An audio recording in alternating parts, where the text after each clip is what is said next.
ప్రభువు పేరట మీ అందరికీ శుభాభివందనములు. ఈ రోజు మన అనుదిన వాక్య ధ్యానమైన ఎడారిలో సెలయేర్లలోని వాక్యము. ఆ దర్శన విషయము నిర్ణయ కాలమున జరుగును. అది ఆలస్యంగా వచ్చినను దాని కొరకు కనిపెట్టుము. అది తప్పక జరుగును, జాగు చేయక వచ్చును. హబక్కూకు గ్రంథము 2వ అధ్యాయము 3వ వచనము. ఎదురు తెన్నులు అనే తన చిన్న పుస్తకంలో ఆడమ్ స్లోమన్ ఒక దర్శనం గురించి వ్రాస్తాడు. దానిలో అతడు దేవుని పరలోకపు ధనాగారాన్నంతటిని చూస్తూ వెళ్తుంటాడు. ఎన్నెన్నో చిత్ర విచిత్ర వస్తువులు అతనికి కనిపిస్తుంటాయి. ఒక చోట ఆలస్యంగా అందే ఆశీర్వాదాల ఆఫీసు అతనికి కనిపిస్తుంది. అక్కడ ఎన్నో ప్రార్థనలకు జవాబుగా ఎన్నెన్నో దీవెనలు పేర్చబడి ఉన్నాయి. దేవుడు సరి అయిన సమయం వచ్చినప్పుడు వాటిని బయటికి పంపిస్తూ ఉంటాడన్నమాట. పెన్షన్ తీసుకునే వాళ్ళకి ఈ ఆలస్యం బాగా అర్థమవుతూ ఉంటుంది. ఆలస్యం కావడం అంటే అసలు పెన్షన్ రాదని అర్థం కాదు. ఆలస్యం అంటే నిరాకరణ ఎంత మాత్రమూ కాదు.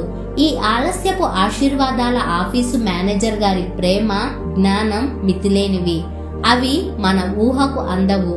మనుషులు కృప పంటను పచ్చిగా ఉన్నప్పుడే కోసేసుకోవాలని చూస్తారు. దేవుడైతే అది పరిపక్వమయ్యేదాకా కోసుకోనివ్వడు. కావున మీ యందు దయ చూపవలనని యెహోవా ఆలస్యము చేయుచున్నాడు. మీ కష్టకాలంలో మిమ్మల్ని కనిపెట్టి చూస్తున్నాడు. మీరు సహించగలిగిన దానికంటే ఎక్కువగా ఒక్క శ్రమ కూడా ఆయన మీ మీదికి రానియ్యడు. నీకు నిప్పంటుకుంటుంటే నీలోని పనికిమాలిన చెత్తంతా కాలిపోయేదాకా చూస్తాడు. ఆ పైన ఆశ్చర్యంగా నిన్ను కాపాడతాడు. ఆయన ప్రేమను శంకించి ఆయన్ను పరితాపానికి గురి చెయ్యకండి. మీ తలలు పైకెత్తి మీకు రాబోతున్న విడుదల కోసం ఇప్పుడే ఆయన్ను కీర్తించి గణపరచండి. మీ విశ్వాసానికి పరీక్షగా నిలిచిన ఆ ఆలస్యం వల్ల మీకు శ్రేష్టమైన బహుమానం దొరుకుతుంది. అల్ప విశ్వాసమా, దేవుడు నిన్నెప్పుడు నిరాశపరిచాడు?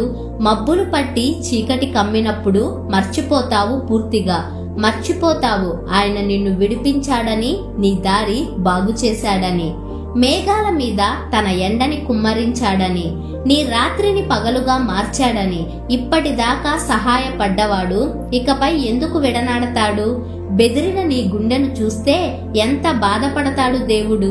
నీ మార్గాన్ని ఆయనకప్పగించు, సందేహించకింకెప్పుడు. గతంలో నువ్వు నమ్మిన వాడు మారలేదు, నేడు ఉన్నాడు.